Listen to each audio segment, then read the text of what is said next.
ನಾನು road show ಮಾಡ್ಕೊಂಡು ಬಂದೆ. ಜನ ನಾವು ಏನು ನಿರೀಕ್ಷೆ ಇಟ್ಟಿದ್ದೀವಿ ಆ ನಿರೀಕ್ಷೆಯಿಂದ 4 ಪಟ್ಟು ಜನ ಬಂದವ್ರೆ. ನಾವು ಇಲ್ಲಿ ಬರೋಕ್ಕೇನೆ ಅರ್ಧ ತಾಸಾಯ್ತು, ಕಾರ್ಯಕ್ರಮ ಬರೋಕ್ಕೆ ಅರ್ಧ ತಾಸು ತಗೊಂಡು ಅಷ್ಟು ಜನ ಸಾಗರನ ಬಂದಿದ್ದಾರೆ. ಇವತ್ತು ನಾನು ಹುಬ್ಳಿಯಿಂದ ಬಾಗಲಕೋಟೆ ಬರುವಾಗ ಎಲ್ಲ ದಾರಿ ಉದ್ದಕ್ಕೆ ಜನ ನಿಂತ್ಕೊಂಡಿದ್ರು. ಎಲ್ಲ ಒಂದೇ ಹೇಳ್ತಾ ಇದ್ರು, ಮೇಟಿಯವ್ರು ಮಾಡಿರೋದು ಕೆಲಸ, ಅವ್ರು ಹೇಳ್ತವ್ರೆ ಅಭಿವೃದ್ಧಿ ಕೆಲಸ ಅವ್ರು ಮಾಡಿರೋದು ಯಾರು ಮಾಡಕ್ ಸಾಧ್ಯ ಆಗಲ್ಲ, ಅವ್ರು ಓದಿದಲ್ಲಿ ಆ ಅಭಿವೃದ್ಧಿ ಆಗಿದೆ, ಅವರು ಎಲ್ಲ ಅಭಿವೃದ್ಧಿ ಆಗಿರೋದು ಎಂದು ಬೇರೆಯವ್ರು ಮಾಡಕ್ ಸಾಧ್ಯ ಆಗಲ್ಲ ಅಂತ ಅಭಿವೃದ್ಧಿ ನಮ್ಮ ತಾಲೂಕನ್ನ ಮಾಡಿದ್ದಾರೆ ಅಂತ ಹೇಳ್ತಾ ಇದ್ರು. ಮೆಡಿಕಲ್ ಕಾಲೇಜ್ ಕೊಟ್ಟಿದ್ದಾರೆ.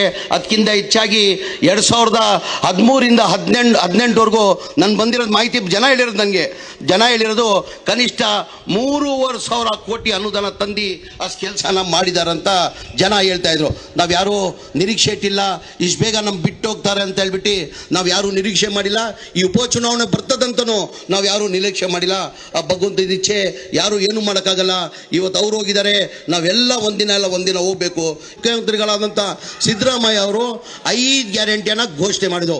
ಯಾವುದಪ್ಪ 5 ಗ್ಯಾರಂಟಿ ಅಂದ್ರೆ, ಮನೆ ಯಜಮಾನಿಗೆ 2,000 ರೂಪಾಯಿ ಕೊಡಬೇಕು, 200 ಯೂನಿಟ್ವರೆಗೂ ಕರೆಂಟ್ ಫ್ರೀ ಕೊಡಬೇಕು, 5 kg ಅಕ್ಕಿ ಇದ್ದಿದ್ದು 10 kg ಕೊಡಬೇಕು, ಹೆಣ್ಣು ಮಾಡಿ ಈ ರಾಜ್ಯದಲ್ಲಿ ಎಲ್ಲನ ಹೆಣ್ಮಕ್ಳು ಎಲ್ಲನ ಕರ್ನಾಟಕದಲ್ಲಿ ಫ್ರೀ ಹೋಗ್ಬಾರ್ದು. ಡಿಪ್ಲೊಮಾ ಹೋಲ್ಡರ್ಸ್ಗೆ 1,500ರಿಂದ 3,000 ಮಾಡ್ಬೇಕಂತ ಘೋಷಣೆ ಮಾಡಿದ್ರು 2023ರಲ್ಲಿ. ಇದೇ ಬಿಜೆಪಿ ಅವ್ರು ಏನಂದ್ರು, ಈ ಗ್ಯಾರಂಟಿಗಳು ಲಾಗು ಮಾಡಕ್ ಸಾಧ್ಯ ಆಗಲ್ಲ, ಇದು ಬರೀ ರಾಜಕೀಯ ಭಾಷಣ ಮಾಡಿದ್ದಾರೆ. ಈ ಗ್ಯಾರಂಟಿಗಳು ಲಾಗು ಮಾಡಬೇಕಾದ್ರೆ ಕನಿಷ್ಠ 55ರಿಂದ 60,000 ಕೋಟಿ ಆಗ್ತದಂದ್ರು. ನಮ್ಮ ಸರ್ಕಾರ ಬಂದು ಮಾನ್ಯ ಸಿದ್ದರಾಮಯ್ಯ ಮುಖ್ಯಮಂತ್ರಿ ಆಗಿ ಒಂದೇ ತಿಂಗಳಲ್ಲಿ ಈ 5 ಗ್ಯಾರಂಟಿಯನ್ನ ಜಾರಿ ಮಾಡೋದು ತಮ್ಗೆಲ್ಲ ಗೊತ್ತೇ ಇರೋದು ವಿಚಾರ. ಅದ್ರ ಜೊತೆಯಲ್ಲಿ ನಾನು 6ನೇ ಗ್ಯಾರಂಟಿ ಹೇಳ್ತಾ ಇದ್ದೀವಿ. 6ನೇ ಗ್ಯಾರಂಟಿ ಅಂತ ನಾನು ಹೇಳ್ತೀನಿ. ಮೊನ್ನೆ ನಮ್ಮ ನಾಯಕರು ಯಾರು ಹೇಳ್ತಲ್ಲ. ಏನಕ್ಕಂದ್ರೆ ನಾವು ಯಾವತ್ತು ರಾಜಕೀಯ ಲಾಭಕ್ಕೋಸ್ಕರ ಯಾವತ್ತೂ ನಾವು ಮಾತಾಡಲ್ಲ. ನಮ್ಮ 6ನೇ ಗ್ಯಾರಂಟಿ ಯಾವುದಪ್ಪ ಅಂದ್ರೆ, ನಾವು ಘೋಷಣೆ ಮಾಡಿಲ್ಲ ಚುನಾವಣೆ ಟೈಮಲ್ಲಿ ಜನಗಳು ಮನೆ ಫ್ರೀ ಕೊಡ್ತೀವಂತ ನಾವು ಘೋಷಣೆ ಮಾಡಿರಲಿಲ್ಲ. ಮಾನ್ಯ ಸಿದ್ದರಾಮಯ್ಯ ಅವರು ನನ್ನ ವಸತಿ ಮಂತ್ರಿ ಮಾಡಿದಾದ್ಮೇಲೆ, ನನ್ನ ಗಮನಕ್ಕೆ ಬಂದಾದ್ಮೇಲೆ, ಹಿಂದಿನ ಸರ್ಕಾರದಲ್ಲೇ ಸಿದ್ದರಾಮಯ್ಯ ಸಾಹೇಬ್ರ ಮುಖ್ಯಮಂತ್ರಿ ಇರುವಾಗ 14, 15, 16, 17ರಲ್ಲಿ ಸ್ಲಮ್ ಬೋರ್ಡಲ್ಲಿ 1,80,253 ಮನೆಗಳು ಸ್ಯಾಂಕ್ಷನ್ ಮಾಡಿದ್ರು. ಅದಾದ್ಮೇಲೆ ಸಮ್ಮಿಶ್ರ ಸರ್ಕಾರ ಬಂತು. 1.5 ವರ್ಷ ಕುಮಾರಸ್ವಾಮಿ ಅವರು ಮುಖ್ಯಮಂತ್ರಿ ಆಗಿದ್ರು. ಆಮೇಲೆ 2 ವರ್ಷ ಬಿಜೆಪಿ ಸರ್ಕಾರದಲ್ಲಿ ಯಡಿಯೂರಪ್ಪ 2 ವರ್ಷ ಮುಖ್ಯಮಂತ್ರಿ ಆಗಿದ್ರು. ಬಸವರಾಜ ಬೊಮ್ಮಾಯಿ ಅವರು 2 ವರ್ಷ ಮುಖ್ಯಮಂತ್ರಿ ಆಗಿದ್ರು. ಅವ್ರ ಅವಧಿಯಲ್ಲಿ ಒಂದು ಮನೆನೂ ಕೊಟ್ಟಿಲ್ಲ, ಒಂದು ಮನೆನೂ ಸ್ಯಾಂಕ್ಷನ್ ಮಾಡಿಲ್ಲ. ನನ್ನ ಗಮನಕ್ಕೆ ಬಂದಾದ್ಮೇಲೆ ನಾನು ಮುಖ್ಯಮಂತ್ರಿಗೆ ಹೆಂಗಪ್ಪ ಗಮನಕ್ಕೆ ತರೋದು? ಏನಕ್ಕೆ ಈ ಗ್ಯಾರಂಟಿಗಳಿಗೆ 55ರಿಂದ 60,000 ಕೋಟಿ ಆಗ್ತದೆ. ಈ ಮನೆಗಳು ಕಂಪ್ಲೀಟ್ ಮಾಡಬೇಕಾದ್ರೆ 7,500 ಕೋಟಿ ಬೇಕಾಗ್ತದೆ. ಹೆಂಗ್ ಮನೆ ಮುಖ್ಯಮಂತ್ರಿ ಗಮನಕ್ಕೆ ತರಬೇಕಂತ ಹೇಳ್ಬಿಟ್ಟು ಧೈರ್ಯ ಮಾಡಿ ಮನೆ ಮುಖ್ಯಮಂತ್ರಿ ಗಮನಕ್ಕೆ ತಂದೆ. ಸರ್, ಹಿಂದಿನ ಸರ್ಕಾರದಲ್ಲಿ ತಾವೇ ಮುಖ್ಯಮಂತ್ರಿ ಇರುವಾಗ ಈ ಮನೆಗಳು ಸ್ಯಾಂಕ್ಷನ್ ಮಾಡಿದ್ದು.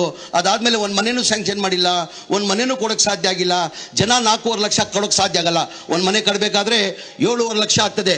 ಕೇಂದ್ರ ಸರ್ಕಾರದಿಂದ ಏನು ಮಾಡ್ತಾರೆ, ಪ್ರಧಾನ ಮಂತ್ರಿ ಆವಾಸ್ ಯೋಜನಾ ಅಂತ 1.5 ಲಕ್ಷ ಕೊಡ್ತಾರೆ. 18% ಬಡವ್ರ ಮನೆ ಕಟ್ಟಕ್ಕೆ 18% GST ಹಾಕಿ 1,32,000 ವಾಪಸ್ ತಗೊಳ್ತಾರೆ. ಬರೀ ನಾಮಕೆ ವ್ಯವಸ್ಥೆ ಕೊಡ್ತಾರೆ. ಇಲ್ಲಿ ಅದೊಂದು ಕಡೆ, ಇಲ್ಲಿ ಕೇಂದ್ರ ಸರ್ಕಾರದಿಂದ 1.5 ಲಕ್ಷ ಕೊಡ್ತಾರೆ, ರಾಜ್ಯ ಸರ್ಕಾರದಿಂದ 1,20,000 ಜನರಲ್ ಕೊಡ್ತಾರೆ. SC STಗೆ 2 ಲಕ್ಷ ಕೊಡ್ತಾರೆ. ಅವರೇಜ್ ತಗೊಂಡ್ರೆ 3 ಲಕ್ಷ, 4.5 ಲಕ್ಷ ಬೆನಿಫಿಷರಿ ಕೊಡಬೇಕಾಗಿತ್ತು. ಟೋಟಲ್ 1,80,253 ಮನೆಗೆ ಬೆನಿಫಿಷರಿ 7,400 ಕೋಟಿಯಲ್ಲಿ ಬರೇ 310 ಕೋಟಿ ಬಂದಿತ್ತು. ಯಾರೋ 5,000 ಕೊಟ್ಟವ್ರೆ, 10,000, 15,000 ಬಡವ್ರ ಆದ್ಮೇಲೆ ಕೊಡೋಕೆ ಸಾಧ್ಯ ಆಗಲ್ಲ. ನಾನು ಮುಖ್ಯಮಂತ್ರಿಗೆ ಗಮನಕ್ಕೆ ತಂದೆ, ಸರ್ ಈ ಥರ ಬಡವ್ರು ಕೊಡೋಕ್ಕಾಗಲ್ಲ, ನಾವೇ ಸರ್ಕಾರ ವತಿಯಿಂದ 4 ಲಕ್ಷ ಕೊಟ್ಟು ಮನೆಗಳು ಕಂಪ್ಲೀಟ್ ಮಾಡಬೇಕಾಗ್ತದೆ. ಜನ ಬೀದಿಯಲ್ಲಿದ್ದಾರೆ ಸರ್, ಮನೆಗಳು ಅನ್ಕಂಪ್ಲೀಟ್ ಆಗಿ ಅಂತ. ಮನೆ ಮುಖ್ಯಮಂತ್ರಿಗಳು 2-3 ಮೀಟಿಂಗ್ ಮಾಡಿ, ನೀನು ಹೇಳ್ತಾರ ಸತ್ಯ, ಬಡವ್ರು ದುಡ್ಡು ಕೊಡೋಕೆ ಸಾಧ್ಯ ಆಗಲ್ಲ, ಅದಕ್ಕೆ ಎಷ್ಟನ್ನ ಕಷ್ಟ ಆಗಲಿ ಈ ಮನೆಗಳು ಕಂಪ್ಲೀಟ್ ಮಾಡಬೇಕಂತ 2024ರಲ್ಲಿ ಕ್ಯಾಬಿನೆಟ್ ಅಂದು ಅಪ್ರೂವ್ ಮಾಡಿದ್ದಕ್ಕೆ 2024 ಮಾರ್ಚಲ್ಲಿ 36,789 ಮನೆಗಳು ಕೊಟ್ವಿ. ಎಷ್ಟು? 36,000. ಇದೇ ತಿಂಗಳಲ್ಲಿ ಜನವರಿಯಲ್ಲಿ 24ನೇ ತಾರೀಕಿಗೆ ದೊಡ್ಡ ಮಟ್ಟದಲ್ಲಿ ಹುಬ್ಳಿದಲ್ಲಿ ಕಾರ್ಯಕ್ರಮ ಮಾಡಿ 42,345 ಮನೆ ಕೊಟ್ವಿ. ಒಟ್ಟಾಗಿ 79,860 ಮನೆ ಕೊಟ್ವಿ. ಏನಕ್ಕೆ BJP ಅವ್ರು ಕೊಟ್ಟಿಲ್ಲ? ಏನಕ್ಕೆ ಜನತಾದಳ ಅವ್ರು ಕೊಟ್ಟಿಲ್ಲ? ಅವ್ರು ಬಡವ್ರ ಬಗ್ಗೆ ಕಾಲೇಜಿದ್ರೆ ಅವ್ರು ಕೊಡ್ತಾ ಇದ್ರು ತಾನೆ.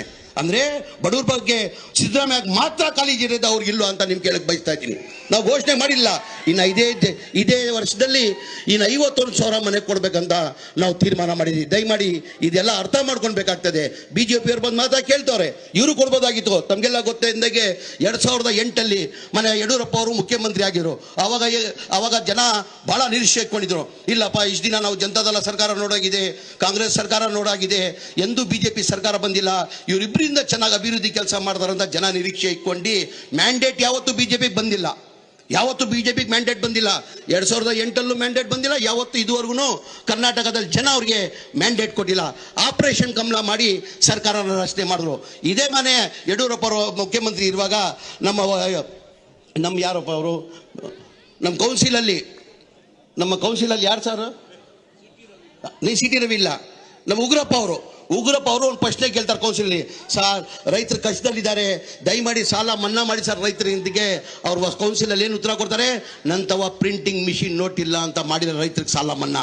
ಇದೇ ಸಿದ್ದರಾಮಯ್ಯ ಅವರು ಮುಖ್ಯಮಂತ್ರಿ ಆದರೂ 2013 8,900 ಕೋಟಿ ಸಾಲನ ಮನ್ನಾ ಮಾಡಿದ್ರಲ್ಲ, ಯಾವ ಪ್ರಿಂಟಿಂಗ್ ಮಿಷಿನ್ ಸಿದ್ದರಾಮಯ್ಯ ತಾವಿತ್ತು? ದಯಮಾಡಿದೆಲ್ಲ ತಾವು ಅರ್ಥ ಮಾಡ್ಕೊಳ್ಬೇಕಾಗ್ತದೆ. ಕೇಂದ್ರದಲ್ಲಿ ಬಿಜೆಪಿ ಸರ್ಕಾರ ಬಂದು 2014 ಜನ ಬಹಳ ನಿರೀಕ್ಷೆ ಇಕ್ಕಿದ್ರು. ನರೇಂದ್ರ ಮೋದಿ ಬಹಳ ಬಡತನದಿಂದ ಬಂದಿರೋದು, ಅವ್ರ ಬಡವ್ರ ಬಗ್ಗೆ ಕಾಳಜಿ ಇದೆ, ದೇಶಕ್ಕೆ ಒಳ್ಳೇದಾಗ್ತದೆ ಅಂತ ಎಲ್ಲ ಕಡೆ ಪ್ರಧಾನಮಂತ್ರಿಗಳು ಭಾಷಣ ಮಾಡ್ತಾ ಇದ್ರು. ಸಬ್ಕಾ ಸಾಥ್ ಸಬ್ಕಾ ವಿಕಾಸ್, ದೇಶ ಕಾ ಅಚ್ಚಾ ಹೋಗಾ ಮೈ ದೇಶ ಕಾ ಅಚ್ಚಾ ಕरूंगा, ಹರ್ ಏಕ್ ಅಕೌಂಟ್ ಮೇ 15 लाख ರೂಪಾಯಿ 15 ಲಕ್ಷ ಹಾಕ್ತೀನಿ ಅಂದ್ರು. 15 ಪೈಸೆ ಆಗಲಿಲ್ಲ. 2 ಕೋಟಿ ಜನ ಯುವಕರಿಗೆ ಕೆಲಸ ಕೊಡ್ತೀರಂದ್ರು, ಯುವಕರಿಗೆ ಕೆಲಸ ಕೊಟ್ಟಿಲ್ಲ. ಯಾವತ್ತನ ತಾವು ಇತಿಹಾಸ ತೆಗಿರಿ, ಕಾಂಗ್ರೆಸ್ ಪಕ್ಷದ ಇತಿಹಾಸ ತೆಗಿರಿ. ಯಾವ ಚುನಾವಣೆ ಬರ್ತದೆ, ಜನಗಳು ಮುಂದೆ ಹೋದ್ರೆ ನಮ್ಮ ಸಾಧನೆಯನ್ನ ತೋರಿಸಿ ನಾವು ಮತ ಕೇಳ್ತೀವಿ. ನಮ್ಮ ಸರ್ಕಾರ ಇತ್ತು, ಇಂಥ ಕಾರ್ಯಕ್ರಮ ಕೊಟ್ಟಿದ್ದೀವಿ, ಮುಂದೆ ನಮ್ಮ ಸರ್ಕಾರ ಬಂದ್ರೆ ಇಂಥ ಕಾರ್ಯಕ್ರಮ ಕೊಡ್ತೀವಿ ಅಂತ ನಮ್ಮ ಸಾಧನೆಯನ್ನ ತೋರಿಸಿ ಮತ ಕೇಳ್ತೀವಿ ನಾವು. ಯಾವತ್ತನ ಬಿಜೆಪಿ ಅವರು ಸಾಧನೆಯನ್ನ ತೋರಿಸಿದ್ದಾರೆ. ಹಿಂದೂ ಮುಸಲ್ಮಾನ್ ಅವ್ರು ಯಾವ ಹಿಂದೂನು ಬೇಕಾಗಿಲ್ಲ, ಯಾವ ಮುಸಲ್ಮಾನು ಬೇಕಾಗಿಲ್ಲ, ಅವ್ರು ಬೇಕಾಗಿರೋದು ಅಧಿಕಾರ. ಹೆಚ್ಚಿನ ಸಂಖ್ಯೆಯಲ್ಲಿ ಅಲ್ಪಸಂಖ್ಯಾತರು ಕೂತಿದ್ದಾರೆ. ನಮ್ಮ ಇಸ್ಲಾಂ ಧರ್ಮ ನಮ್ಗೆ ಹೇಳಿಲ್ಲ ಜಾತಿ ಭೇದ ಮಾಡಿ ಅಂತ ಹೇಳಿಲ್ಲ. ಎಲ್ಲ ಪ್ರೀತಿಯಿಂದ ವಿಶ್ವಾಸದಿಂದ ಅಣ್ಣ ತಮ್ಮದಿರಿಗೆ ಮಾಡ್ಬೇಕಂತ ಹೇಳಿದ್ರು. ಮಜಹಬ್ ನಹಿ ಸಿಖಾತಾ आपस में बैर रखना, हिंदी है हम, हिंदू सारे जहां से अच्छा ಹಿಂದೂಸ್ತಾನ್ ಹಮಾರ. ನಮ್ಮ ಇಸ್ಲಾಂ ಧರ್ಮ ಇದೆ ಹೇಳ್ಕೊಡೋರು. ದಯಮಾಡಿದೆಲ್ಲ ಅರ್ಥ ಮಾಡ್ಕೊಂಡು ತಾವು ಮೇಟಿ ಅವ್ರು ಏನೇನು ಕೆಲಸ ಮಾಡಿದಾರಂತ ತಮಗೆಲ್ಲ ಗೊತ್ತೇ ಇದೆ. ದಯಮಾಡಿ ನಿಮ್ಮಲ್ಲಿ ಉಮೇಶ್ ಒಬ್ಬ ಯುವಕ ಇದ್ದಾನೆ, ಯುವಕನ್ನ ತಾವು ನಾನು ಬೆಳಗಿಂದ ನೋಡ್ತಾ ಇದ್ದೀನಿ. ಎಲ್ಲ ಕಡೆ ಭಾಳಷ್ಟು ಕಡೆ ನಾನು ನಸೀರ್ ಅಹಮದ್ ಸಾಹೇಬ್ರು ಪ್ರಚಾರ ಮಾಡಿದ್ವಿ, 4-5 ಸ್ಲಮ್ಗೂ ಹೋಗಿದ್ವಿ. ಎಲ್ಲರೂ ಒಂದೇ ಮಾತು ಹೇಳ್ತಾರದು, ಇಲ್ಲ ಸರ್ ಮೇಟಿ ಅವ್ರು ತುಂಬ ಕೆಲಸ ಮಾಡಿದ್ದಾರೆ, ಇಲ್ಲಿ ಅವ್ರಿಗೆ ನಾವು ಮತ ಕೊಡೋದು. ಹೋದ ಸದ್ಯದಲ್ಲಿ ಕಡಿಮೆ ಅಂತರದಲ್ಲಿ ಅವ್ರು ಗೆದ್ದಿದ್ರು. ಈ ಬಾರಿ ಕನಿಷ್ಠ 30,000-35,000 ಅಂತರದಲ್ಲಿ ಗೆಲ್ತಾರಂತ ಎಲ್ಲರೂ ಜನ ಹೇಳ್ತಾರೆ. ದಯಮಾಡಿ ನಿಮ್ಮಲ್ಲಿ ಸರ್ಕಾರ ನಮ್ದಿದೆ, ಹಕ್ಕು. ನೀವೇನು ಮತ ಕೊಡಬೇಕಾಗಿರೋದು ಅದಕ್ಕಿಂತ ಜೊತೆ ಇವ್ರ ಹಕ್ಕು, ಇವ್ರ ತಂದೆಯವ್ರ ಹಕ್ಕಿದ್ದು. ತಾವು ಮೇಟಿ ಅವ್ರನ್ನ ಆಯ್ಕೆ ಮಾಡಿದ್ದು 5 ವರ್ಷಕ್ಕಂತ ತಾವು ಆಯ್ಕೆ ಮಾಡಿದ್ರು. ಮಧ್ಯದಲ್ಲಿ ನಮಗೆಲ್ಲ ಬಿಟ್ಟು ಹೋಗ್ತಂತ ನಾವು ಯಾರೂ ನಿರೀಕ್ಷೆ ಇಟ್ಟಿಲ್ಲ. ಆ ಹಕ್ಕನ್ನು ಅವನ ಮಗನಿಗೆ ಕೊಡಬೇಕು. ಇನ್ನ 2 ವರ್ಷ ಸರ್ಕಾರ ಇದೆ, ಇನ್ನು ಒಳ್ಳೆ ಅಭಿವೃದ್ಧಿ ಕೆಲಸ ಮಾಡಕ್ಕೆ ಸಾಧ್ಯ ಆಗಿದೆ. ನಮ್ಮ ನಾಯಕರಾದಂಥ ಸಿದ್ದರಾಮಯ್ಯ ಅವರು 28ವರೆಗೂ ಮುಖ್ಯಮಂತ್ರಿ ಆಗ್ತಾರೆ. 28 ಆದ್ಮೇಲೆ ಜನ ಸುಲಭವಾಗಿ ಅವ್ರು ಬಿಡಲ್ಲ. ಮುಂದೇನೂ ಅವ್ರು ಮುಖ್ಯಮಂತ್ರಿ ಆದರೆ ಆಶ್ಚರ್ಯ ಇಲ್ಲ, ದಯಮಾಡಿ ನಿಮ್ಮಲ್ಲಿ ಕೈ ಜೋಡಿಸಿ ನಾನು ಮನವಿ ಮಾಡಿ ಕೇಳ್ತೀನಿ. ನಾನು ನೋಡಿದೆ. ಸರ್, ನಾನು ಏನು ತಿಳ್ಕೊಂಡಿದ್ದೆ, ನಮ್ಮ ರಾಜ್ಯದಲ್ಲೇ ನಿಮ್ಮ ಜನ ಕೇಳ್ತಾರಂತ. ನಾನು ಕೇರಳ ಒಂದು ನಿಮಿಷ ಇರ್ರಿ, ನಾನು ಅಲ್ಲಿ ಕೇರಳಕ್ಕೆ ಹೋಗಿದ್ದೆ ಸರ್. 10 ದಿನ ಕೇರಳಲ್ಲಿದ್ದೆ ನಾನು. ಕೇರಳದಲ್ಲಿ ಎಲ್ಲೋಗಿ ಕೊಚ್ಚಿ ಎಲ್ಲೋದ್ರು ಸಿದ್ದರಾಮಯ್ಯ, ಕೊಚ್ಚಿದಲ್ಲಿ ಹೋಗಿ ಸಿದ್ದರಾಮಯ್ಯ, ಟ್ವೇಂಡ್ರಮ್ ಹೋಗಿ ಸಿದ್ದರಾಮಯ್ಯ, ಕಾಸರಗೋಡು ಹೋಗಿ ಸಿದ್ದರಾಮಯ್ಯ, ಎಲ್ಲೋದ್ರು ಸಿದ್ದರಾಮಯ್ಯ ಅಂತಾರೆ. ಇವತ್ತು ಮಾಧ್ಯಮ ಸ್ನೇಹಿತರು ಕೇಳ್ತೀರಿ, ಸರ್ ಏನು ಸರ್ ಕುಮಾರಸ್ವಾಮಿ ಅವ್ರು ಹಿಂಗಂತಾರಂದ್ರೆ, ಇಲ್ಲ ಸರ್ ಅವ್ರು ಭಾಳ ಹೊಟ್ಟೆ ಕಿಚ್ಚು ಏನಾಗಿದೆ ಅವ್ರಿಗೆ.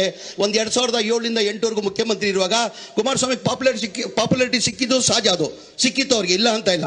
ಯಾವ್ದನ್ನ ರಾಜಕಾರಣಿ ಇಲ್ಲಿ ಪಾಪ್ಯುಲಾರಿಟಿ ಸಿಗ್ತದೆ, ಬರ್ತಾ ಡೌನ್ ಆಗ್ತದೆ.